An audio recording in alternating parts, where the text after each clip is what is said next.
I look good like my brother. I look great. This is great. I can't even say Okay, we can get you both for a photo outside, George and Devin.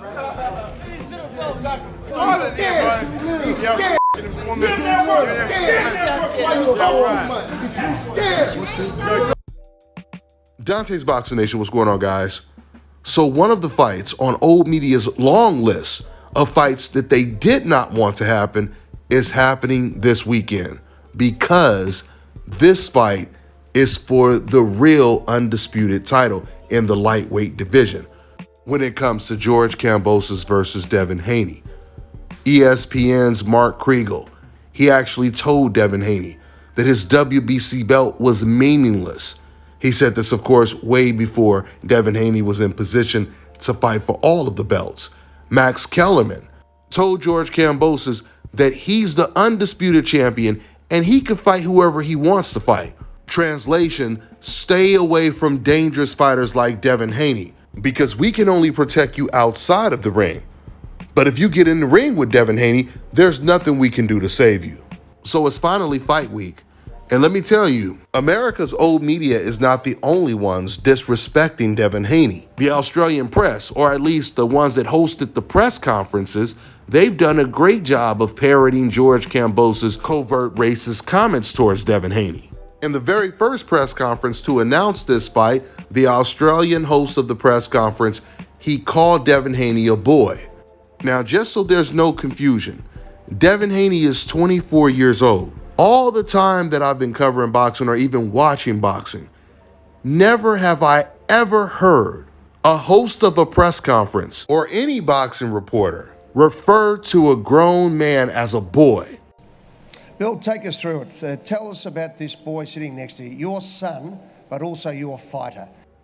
Now, after the Australian host called Devin Haney a boy, he started then calling him a young man. He tried to make it seem like afterwards it was just a slip of the tongue, but in reality he was putting out a subliminal message and blowing a dog whistle to George Kambosos, because George Kambosos had said before the host said that, George had called Devin Haney a kid. When the host heard George Kambosos say that, that's when he got even more confidence to call Devin Haney a boy.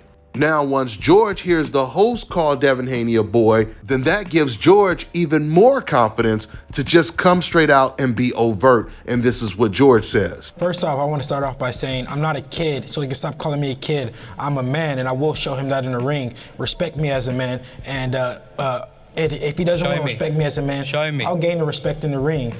And second of all, he could say that he chose me, but that's not the truth. He was forced into this fight. He did not want to fight me, and up until today, he did not want to sign a contract up until today. So he could say what he want to say. He did not choose me. He was forced into it.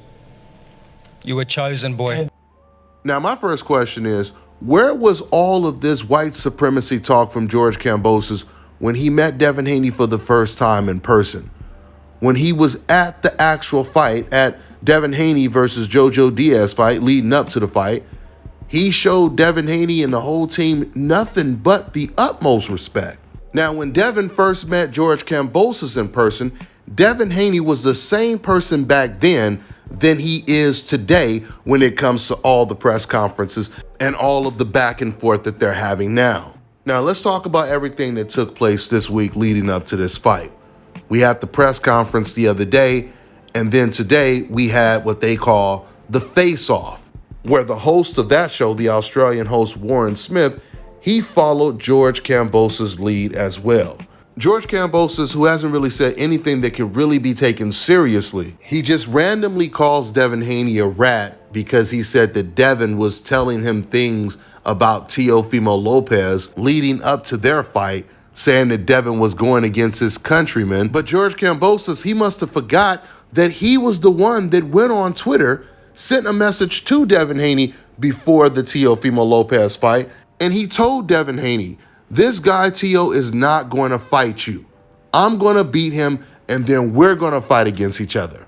So George Kambosos knows deep down, just like everyone knows, it's only common sense, you're not going to root for a guy that you know is not going to fight you. He's going to avoid you and duck you and not give you an opportunity to fight for all the belts. Why would you be rooting for someone like that? And why would George Kambosos voluntarily come out and tell Devin Haney in front of the whole boxing world, this guy, Teofimo, is not going to fight you? That's how clear it was that Teo wanted zero smoke with Devin Haney.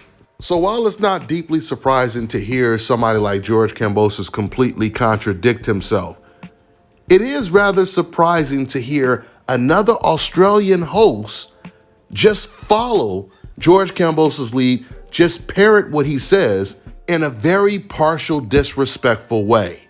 The host, Warren Smith, he's asking Devin Haney in an interview, in a serious way, he's saying, is it true? Is it true that you were really reaching out to George Kambosos and telling him things about Lopez? And then he continues to echo George Kambosos, because then he says, yeah, you were celebrating when George Kambosos beat him. You were celebrating that. All real boxing fans were celebrating George Kambosos beating Teofimo Lopez, and they're supposed to, because real boxing fans demand the best to fight against the best. You're not a real boxing fan if you encourage or condone fighters holding belts hostage. And the reporter who's interviewing the fighters, he's supposed to understand that. Once again, it's okay and it's more understandable for George Kambosos to be contradicting himself and saying things that don't make sense, because he's trying to find some kind of way to get any type of edge psychologically, even though it's not going to work against somebody like Devin Haney. But clearly George Kambosos is desperate right now, and he's trying to throw as much stuff as he can on the wall, hoping that something will stick. So he goes from speaking this covert white supremacy language to now just calling Devin Haney a rat. A few months back, an old post from George Kambosos' wife surfaced where she was taking a picture by the pool, and she says, over here with my husband, getting my N-word on. And instead of George Kambosos having a talk with his wife and telling her how offensive that is, etc., instead he just likes the post. Now keep in mind, she posted that before anybody in the States knew who George Kambosos was. This was way before he even came close to being in position to fight Teofimo Lopez. So now that it surfaces, once people know who George Kambosos is, George, he says right away, as soon as it starts floating around the internet and people start calling George Kambosos a racist because of the post, he responds to some people on the internet and he says, nice try, but that picture was taken like 13 years ago. As if being a racist has an expiration date. And just to add a little bit more security on top of his excuse, he says, and my wife is African. And when he says African, he means Algerian. Now, the funny thing, though, is once this post surfaced of his wife saying this, that's when they deleted the post from her Instagram 13 years later. So if your defense is your wife is African, what's the point of even deleting the post, if that's truly how you feel about the situation? Once again, the original excuse was, but that was 13 years ago. Pretty much saying, me and my wife was racist back then when no one knew who we were, but we're not racist now. And yet today you're calling a grown black man a boy when you already know the racial connotation that comes with that. You know, when I watched that first press conference and I heard the host call Devin Haney a boy and say it so boldly, and then to watch George Kambosos piggyback off of him and then call Devin Haney a boy as well, it made me think about a TV show I watched on Netflix. It was one of Australia's biggest TV shows of the year, if not the biggest. It was called Wanted. It was about these two girls that witnessed a murder, and they were on the run because they were getting blamed for the murder. I remember this scene in the series where one of the girls, she was visiting her father in prison.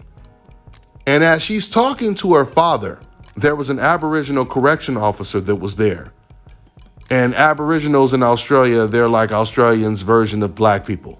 So as this lady is talking to her father in prison, some other prisoner starts wilding out, going crazy, and the black correctional officer, he apprehends him, he starts taking him back to his cell, and then all of a sudden, all of the white prisoners, they start yelling at the black correctional officer, calling him a mongrel, basically implying that he's inferior. And the corrections officer, he looks at them like in shock, like he was surprised that they would say something so racially offensive. And then the scene just ends like that. And then it goes right back to the story. And once again, I'm thinking to myself, why did they even include this? Is this like supposed to be some kind of way to introduce Australia to everyone that's watching this show internationally? To let the rest of the world know this is what we think of people of color? I mean, really, what was the point of the scene? That's the only point they could have been making. And this is the only point that George Kambosos and the Australian host of that press conference could have been making when they were referring to Devin Haney as a boy. That's all I got for now, guys. I'm on to the next one. Let me tell you guys about Issa Israel Law Firm. It is a full-service legal practice based in Denver, Colorado, an emerging hub for combat sports and high-altitude training. If you're a fighter inside or outside of the ring and you need a law firm you can trust to fight for you, visit thefighterfirm.com or email help@iilawfirm.com. Legal representation is usually limited to plaintiffs or defendants in Colorado, but iFirm can help anyone in the world with trademarking their business name, logos, and U.S. immigration issues. This brother has been my attorney for a while and helped guide me through all kinds of business and civil issues, so make sure you guys go to thefighterfirm.com. All right, now check this out, guys. If you're looking to repair eczema scars, burns and bruises, dark spots and blemishes, then this right here is the perfect product for you guys. It's called Elo Deki Face and Body Oil. Athletes and top-ranking boxers, they're also using it after training to reduce swelling, inflammation, and to ease the pain. So get yours today. Go to elodeki.com, like them on Facebook, and follow them on Instagram. Fellas, I've got some great news for you. If you've lost your hair or have a receding hairline, the time has come when you can finally get your hairline back through a process called scalp micropigmentation. So here's how it works. It's a hair tattoo that replicates the look of your hair follicles when you have fully shaved it down. So to get this hookup, make sure you follow and contact my man Scalp Carolinas on Instagram.